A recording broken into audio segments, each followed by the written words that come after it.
So this morning I watched the absolute greatest film. Like, it's so good. And it's the best thing I've watched all Noirvember. Um, it was produced, I'm going to talk about the producer first because this is really the big thing. It was produced by Stanley Kramer. I love Stanley Kramer. He's one of the great, like, cinematic titans, both in terms of his producing and the films that he later started to direct. He's so fucking great. Like, watch all the Stanley Kramer you can get your hands on.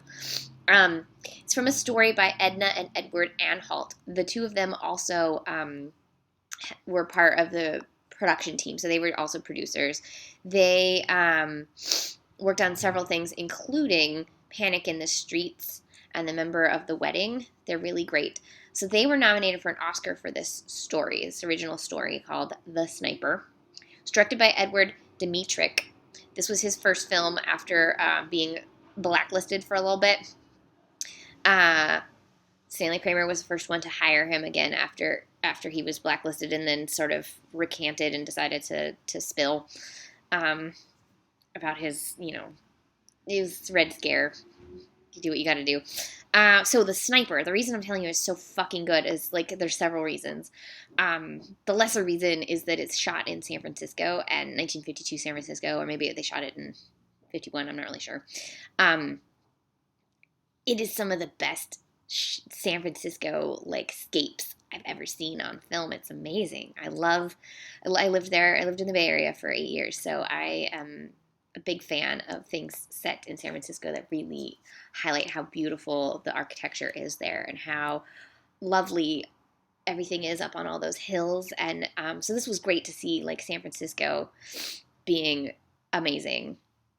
So, okay. But then the story is about a man played by Arthur Franz who has issues with women, let's put it lightly, stemming probably from his mother. That's sort of what they hint.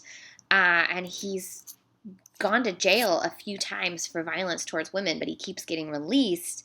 And when he was in jail, he tells early on, you see he's like not well off, and he's thinking about shooting women, but then he doesn't with his gun. Like, he's like scoping them, and then he doesn't, and he stops himself and he burns his hand so that he can go to the emergency room. And then when he's at the emergency room, he basically begs them to, like, lock him up. And the one guy can tell that he did it himself, and so he's asking questions and, like, have you ever been in a mental institution? And he's like, yeah, when I was in jail, and then they let me go when my sentence was up. Please put me back, is basically what he's saying.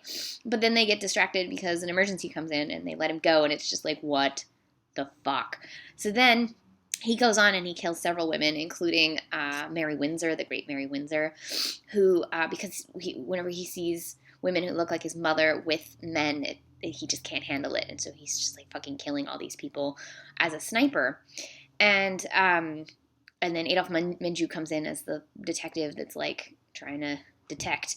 But so there's a couple of things about how prescient this film is, like, super fucking prescient. One, it has this prologue before the movie starts. It says, wait, it just disappeared. I had it open and then my browser shut the thing. Okay, the prologue says, high among the police problems is that of the sex criminal responsible last year alone for offenses which victimized 31,175 women. This is 1952. And then, adequate and understanding laws do not exist. Law enforcement is helpless. Here, in terms of one case, is the story of a man whose enemy was womankind. So they're essentially saying women are being fucking victimized, and we aren't doing shit about the men who do it. And it's like, this is 1952. This is 1952, and they know it, and they're not. And it's just so frustrating. Then, so there's a psychiatrist who's, like, trying to talk to them about how basically the way sex criminals are being treated in 1952 is inadequate and not actually helping anything.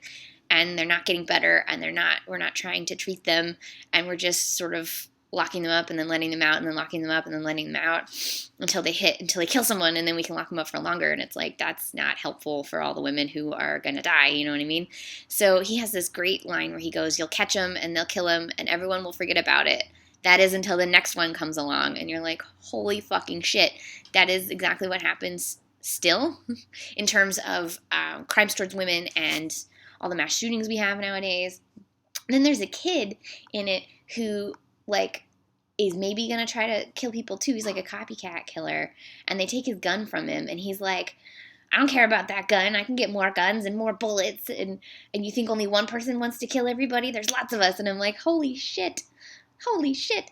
So there's just a lot to say about, this is 1952, and most people think of the 50s and they think of, like, Leave It to Beaver and all of that, like, suburban happiness. And it's like there was a lot of grime and killing and angry people coming back from the war. And this is the beginning of all this violence that maybe there was always an undercurrent in American society, but the violence just started bubbling and bubbling and bubbling. And then now we're where we're at now, where it's like we have mass shootings in schools every couple of weeks and we don't even give a shit anymore. And it's like this movie was basically telling us that this violence was coming and we just ignored it. We just ignored it.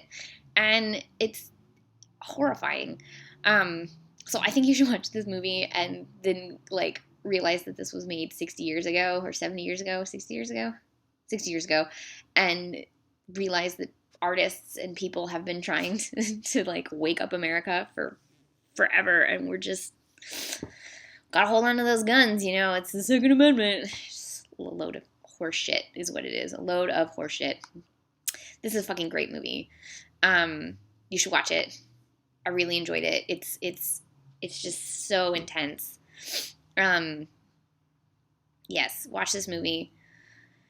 1952's The Sniper. You'll get just as worked up and angry as I did, and in a good way, but in like a good way towards the movie, a bad way towards society. It's great. You should watch it.